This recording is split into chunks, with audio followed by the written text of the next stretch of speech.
제가 이제 면 요리 되게 좋아하거든요. 라면도 좋아하고 뭐 냉면도 좋아하고. 근데 제가 싫어하는 면이 있어요. 싫어하는 면이 뭐냐면 기왕면이라는. 네. 겉면이 나올 줄 알았는데. 아, 굉장히 진지하게 들어간다. 이게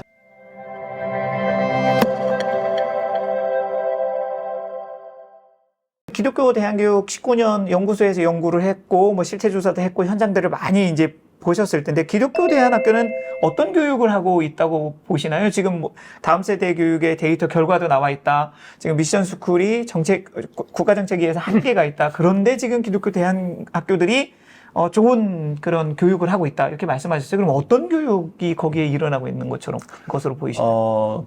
그 기독교 대안교육이 가장 큰 장점은 이제 기독교 교육을 이제 미션스쿨 학교 교육이라고 하는 영역으로만 놓고 보면은 저희가 이제 미션스쿨이라고 하는 기독교 학교에 관련된 연구도 하고 기독교 대안학교에 대한 연구도 하는데 물론 이제 미션스쿨이라고 해서 완전히 뭐 기독교 교육이 잘 안 되고 그런 건 아닙니다. 그렇죠. 그러나 여전히 제한적인 그러니까 채플과 종교 수업 외에는 크게 일반적인 수업은 다르지 않은 예, 그런 구조를 계속 가지고 있는 상태에서 채플과 종교 수업에 대한 제약이 계속 들어오고 있거든요. 그렇죠. 네, 그런 구조에 더 최근에 심각한 것은 교사 선발마저 이제 정부가 관여를 하기 시작했어요. 네, 교사 선발권도 없어지고 있고. 기독교 학교의 핵심은 교사 선발. 그렇죠. 그죠? 교사에게 있죠, 핵심이. 네, 교육. 어떤 교사가 교육을 할 거냐 하는 데 있고, 그리고 교육과정 편성권. 그러니까 이게 다 제약되고 있는 거예요, 미션스쿨 상황이. 네, 그런 구조이니까 기독교 대안학교는 그런 부분에서 자유롭거든요. 교육과정의 자율성, 교사 선발의 자율성, 학생 선발의 자율성. 이런 것들이 자유롭기 때문에 훨씬 더 우리가 기독교 교육을 자유롭게 할 수 있는 구조를 가지고 있는 거죠.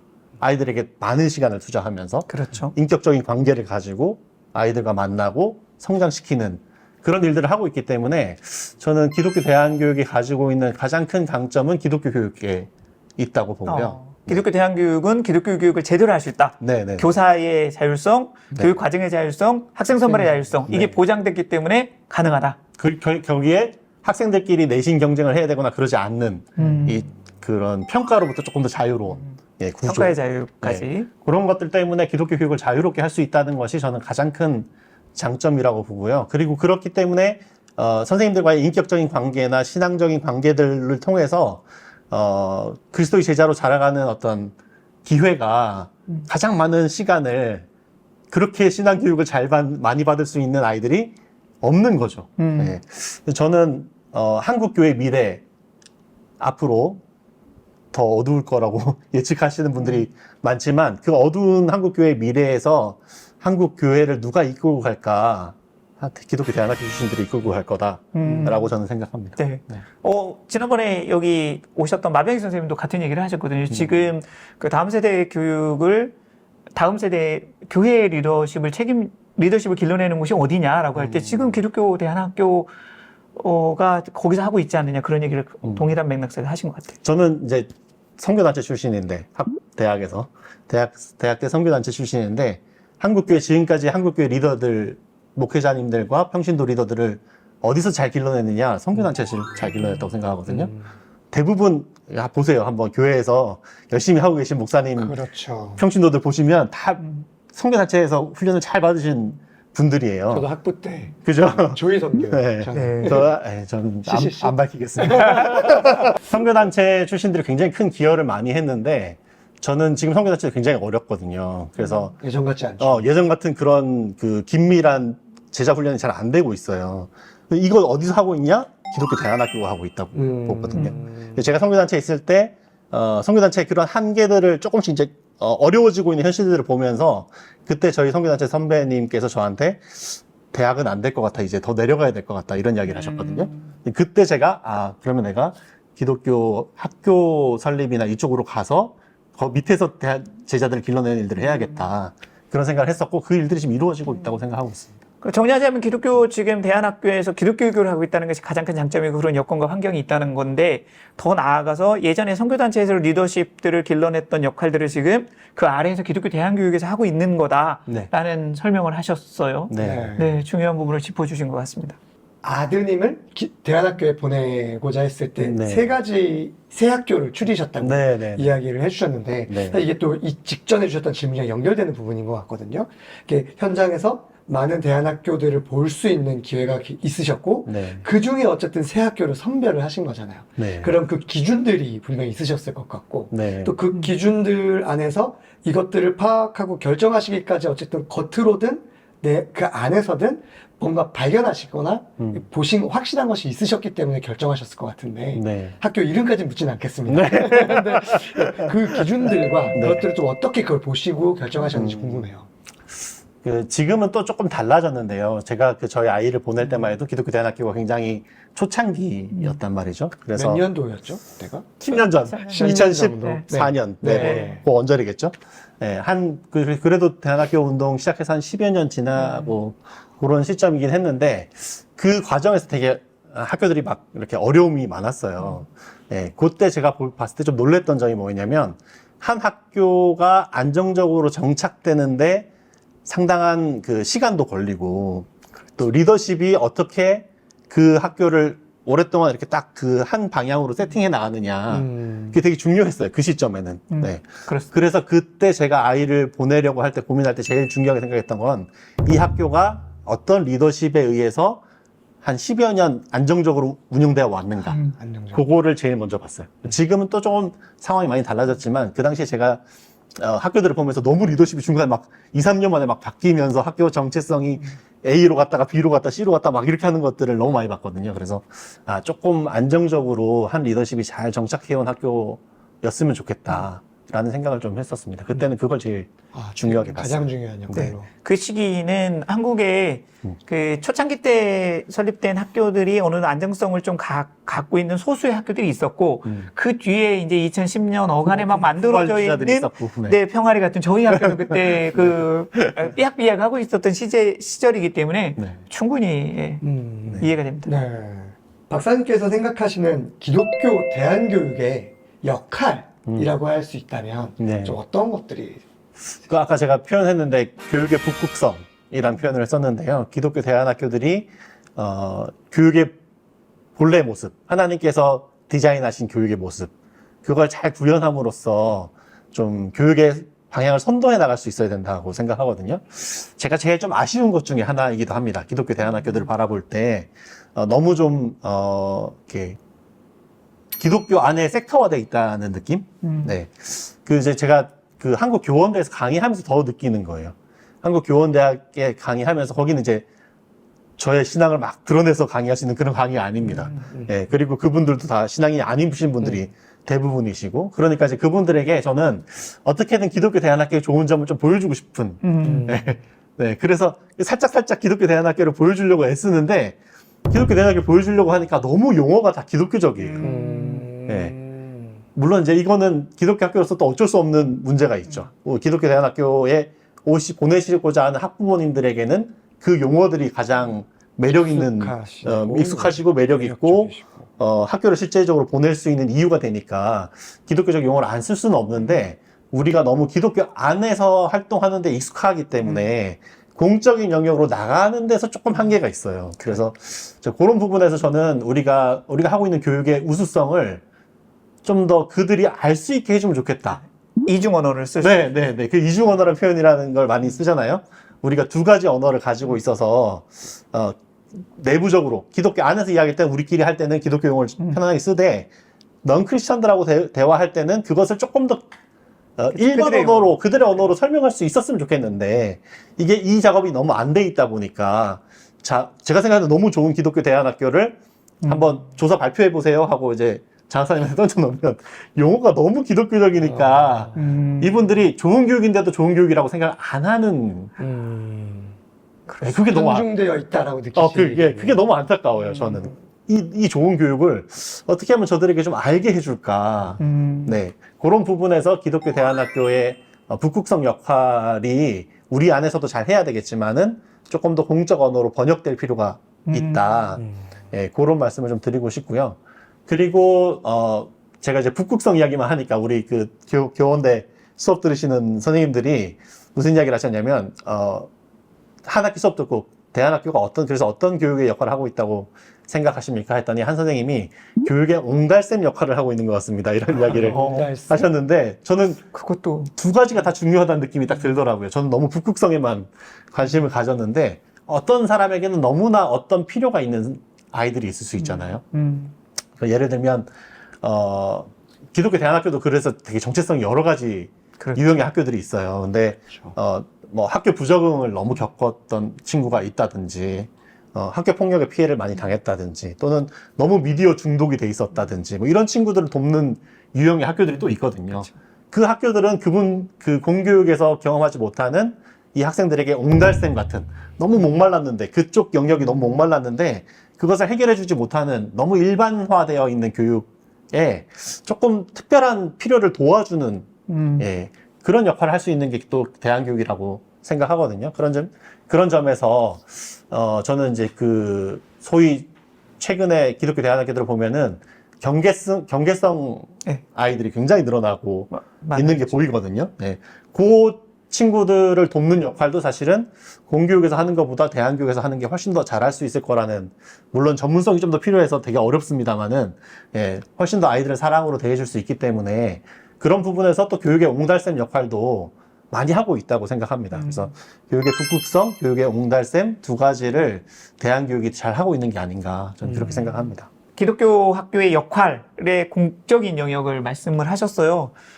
저는 공적인 영역을 이제 이렇게 박사님께서 설명하시는 건 또 처음 들어보는 관점인 것 같습니다. 이중 언어를 사용해야 된다는 것, 또 일반 공교육 쪽에서 공교육에 있는 관계자들이 어떻게 우리 교육을 바라볼지에 대한 시각을 리얼하게 들을 수 있어서 참 좋은 것 같습니다. 그러니까 우리 내부에서도 공공성을 얘기하는데 또 이 공공성을 얘기할 때도 우리가 가지고 있는 개념으로 공공성을 얘기를 하거든요. 맞아요. 네. 그렇다면 박사님이 생각하시기에 지금 기독교 학교가 대안학교가 너무 잘하고 있어요. 기독교적으로. 그러면 공적인 영역까지 이걸 포괄해서 우리 교육이 잘하고 있어 라고 말할 때 공적인 용어, 공적인 표현들, 공적으로 이거를 전달할 수 있는 교육이라면 어떤 요소들을 그들의 언어로 좀 번역해서 말할 수 있는 요소들이 있을까요? 대안학교 기독교 대안학교 교장 선생님의 관점에서 타고난 질문. 네. 예리하게. 굉장히 예리한 질문이 지금 네. 쑥 들어왔는데요. 하라고 했었습니다. 최근에 저는 이제 어떤 연구를 하고 있냐면 대안학교 졸업생들에 관련된 연구들을 하고 있습니다. 일반 대안학교 졸업생에 관련된 연구들도 이미 좀 나와 있는 것들이 있는데 거기에 나오는 용어들이 사실 우리가 다 하고 있는 것들이에요. 네, 굉장히 그 일반적인 대안학교들을 연구해 놓은 결과하고 우리가 하고 있는 교육이 크게 다르지 않습니다. 근데 맞아요. 이 우리가 하고 있는 교육을 잘 드러내지는 못하는 거죠. 그 언어들 때문에. 근데 어쨌든 기독교 대안학교 졸업생 연구를 통해서 저는 기독교 대안학교의 졸업생들이 이러한 성과들을 내고 있다라는 걸 보여줌으로써 좀 더 기독교 대안학교의 공적인 역할 네. 이런 것들을 좀 보여주고 싶은데요. 또 한편으로는 그게 공적인 역할이기도 하지만 우리 내부에 사실 기독교 학교 내부에 기독교 교육을 평가하는 평가 지표라고 해야 될까요? 그런 게 너무 없기도 하거든요. 네. 잘하고 있어. 네. 그거죠. 네. 정량화되거나 데이터화되게. 맞습니다. 그냥 느낌적으로 잘하고 있어. 네. 그리고 잘하고 있다고 이야기하다가 마지막에 입시 근처로 가게 되면은 그래서 입시 잘했는데 입시도 좀 네. 네. 그쵸. 이렇게 되거든요. 네. 제가 이제 굉장히 면을 좋아하는데 제가 이제 면 요리 되게 좋아하거든요. 라면도 좋아하고 뭐 냉면도 좋아하고. 근데 제가 싫어하는 면이 있어요. 싫어하는 면이 뭐냐면 기왕면이라는. 네. 겉면이 나올 줄 알았는데. 굉장히 진지하게 들어간다. 이게 진지하게 들어가고 가볍게 들어가야 될지 지금 모르는 차에 훅 하고 들어왔어요. 그런 탄양도 좋아하시나요? 그 부모님들이 제일 많이 하시는 영향이 기왕이면. 기왕이면 이것도 잘했으면 좋겠어. 기왕이면 스카이. 네. 좋아요. 기독교 교육 다 좋은데, 기왕이면 이것도 좀, 이게 이렇게 붙여지면 갈수록 교육의 정체성이 흔들리는 거거든요. 그래서 저는, 기독교 대안학교 졸업생 연구를 통해서, 기독교 대안교육이 뭘 지향하고 있는지, 그거 잘했으면 된 거다라는 거를 좀 설명하고 싶어요. 와우. 네. 좋습니다. 네. 그래서 지금 현재 한 학교의 졸업생들 계속 만나서 인터뷰를 하고 정리를 하고 있는 중에 있고요. 또 전체 대안학교 졸업생들을 대상으로 설문조사 할 수 있는 질문지를 만들어서 지금 준비를 부탁을 드리려고 지금 준비를 하고 있습니다. 그 질문 만드실 때 현장하고 좀 이렇게 소통하셔서 요 요소를 좀 체크해 주세요라고 네. 하면 어떨까 싶네요. 네. 저희 첫 전화드리겠습니다. 그 장하석 선생님과 네. 가졌던 첫 그 네. 영상에서 네. 함께 하셨던 학부형 어머니께서 그런 질문을 하셨었어요. 어쨌든 이야기학교가 지금 10여 년 넘게 졸업생들이 이제 나오고 있는 이제 시점에서 북유럽식 교육을 지향하고 있는 이 학교의 졸업생들은 좀 어떤 그러니까 그 질문의 의도는 이제 이런 교육을 했으니까 지금 이제 20살 초반 많아봤자 20살 중반을 향해 가고 있는 네. 이 아이들에 대한 이 아이들이 지금 어디서 어떤 역할을 하고 있고 뭐 꼭 좋은 대학을 간 게 아니라도 좀 어떤 긍정적인 이런 것들을 기대하고 딱 질문하셨는데 우리 교장 선생님이 딱 말씀하신 게 과연 우리가 우리 아이들의 그 삶과 방향성에 대한 결과를 아직 20대 초반인 아이들에게서 우리가 얼마만큼의 기대와 결과들을 우리는 기대할 수 있을까요? 그런 말씀을 주셨는데 제가 정확한 그 뉘앙스를 살리지 못해 좀 아쉬운데 결국 길게 보고 또 장기적으로 이 아이들에게 삶 전체를 우리가 좀 넉넉하게 기다려야 될 필요도 있지 않을까 맞습니다. 이 생각이 딱 드는데 네. 이런 고민들이 같이 있으실 것 같고 네, 네. 그렇다면 이 졸업생들에게서 어떠한 내용으로 이 아이들의 지금 이런 교육의 결과들을 좀 정량화하고 납득될 수 있을 만한 것들이 나올 수 있을까 그게 좀 궁금하기도 한 것 같아요. 제가 그 영상 본 것 같은데 그것마저 뛰어넘을 수 있어야 한다. 뭐 이런 이야기를 하셨던 걸로 제 기억이 납니다. 그 질문에 네, 네. 우리의 그 의식들을 좀 깨뜨려 주시고자 하는 맞아요. 일침이 그 있었죠. 질문 자체도 뛰어넘어야 된다. 이렇게 이야기해 주셨던 걸로 기억하는데 어쨌든 제가 지금 보고 있는 건 아직 이 연구 결과는 제가 하반기에 발표할 예정인데 아직 확정된 결론은 아니지만요. 제가 이렇게 졸업생들 인터뷰하면서 느끼는 점이 가장 많이 나오는 말이 뭐냐면 교사와의 인격적인 관계. 네. 그게 사실은 거의 이 교육의 핵심인 것 같아요. 제가 볼 때는. 네, 기독교 대안교육의 핵심은 일반 학교 다니는 아이들보다 훨씬 더 교사들과 인격적인 관계를 맺으면서 교육을 한다. 이 가장 큰 장점이죠. 네. 그리고 또 많이 나오는 단어 중에 하나가 자기가 스스로 선택하고 고민한다. 네. 이게 자기주도성이라고 표현하기도 하고 자발성. 요즘 뭐 학생 주도성, 뭐 네. 학생 행위 주도성 뭐 이런 행위 주체성. 스튜던트 에이전시라는 표현 쓰는데 뭐 이런 주체성에 관련된 부분들이 많이 나와요. 아이들이 그런 공교육 다니는 아이들보다 훨씬 더 주체적으로 뭔가를 해볼 기회들이 많다. 이게 대안교육의 큰 장점이죠. 예. 그리고 결과물로 나오는 거는 저는 크게 세 가지라고 봤는데 하나는 신앙. 기독교 교육은 아무래도 신앙에 대한 이야기를 많이 하게 되기 때문에 아이들이 내가 신앙생활을 하는 것이 훨씬 더 익숙해지고 일단 기독교 교육을 오랫동안 받아왔기 때문에 신앙생활이라는 게 익숙해지고 나에게 너무 당연한 것이 되는 그게 하나 드러나는 것 같고요. 이게 저는 하나님과의 관계라고 봤습니다. 두 번째는 소명에 대한 교육을 되게 많이 받는다라는 이야기를 하세요. 우리 교장 선생님도 내가 누구인가 어떻게 살 것인가 맞나요? 네. 그 두 수업을 열심히 하시잖아요. 그거를 아이들이 계속 고민하는 거예요. 네, 자기 소명은 뭔가? 나는 어떤 삶을 살기를 하나님 원하시는가? 이걸 고민했다는 것은 어떤 소명의식이나 자기 진로에 대한 또는 자기 이해에 대한 폭이 넓다는 거죠. 이게 드러나고 있는 부분인 것 같고 이게 저는 자기와의 관계라고 보고요. 마지막 이제 세 번째 나오는 키워드가 공동체예요. 함께 살아가는 법을 배운다. 아이들이 함께 살아가고 내가 힘든 사람도 조금 더 품으려고 애써보고 이 대안교육이 원래 구조가 그렇잖아요. 네. 싫으면 안 보면 되는 게 아니에요. 계속 봐야 돼. 어쨌든 봐야 돼. 네, 걔를 계속 봐야 돼. 그러니까 어쨌든 걔를 품고 가려고 애쓰는 그 경험들과 노력들. 이게 대학 가서도 직장 생활 할 때도 나에게서 나오는 모습이라는 거예요. 제가 그 졸업생들 인터뷰 했을 때 그래서 친구들이 뭐라고 뭐 제일 많이 이야기해 했더니 넌 늘 다른 사람을 좀 많이 배려해. 뭐 이런 이야기를 한다는 거죠. 네, 그런 게 몸에 배어 있는 거예요. 네. 그러니까 이게 이제 저는 사람들과의 관계, 이웃과의 관계. 하나님, 그래서 하나님, 나, 이웃. 이 세 가지의 신앙, 소명, 공동체라고 하는 키워드들이 아이들에게 길러지고 있다. 네. 교사들과의 인격적인 관계를 통해서 주체적인 활동들을 하면서 길러지고 있다. 현재까지 제가 와. 중간 결론인데요. 와. 네, 5개의 키워드를 뽑아놓고 있습니다. 이렇게 설명을 들으니까 저도 옆에서 와 진짜 좋은 교육이다. 꼭꼭 맞네. 인정이 지금 될 만한 연구를 하고 계시는 너무 기대가 됩니다. 그래서 그 세 가지가 잘 길러졌다면 된 거다. 그거 하려고 우리가 기독교 대안교육 한 거 아니었냐. 네.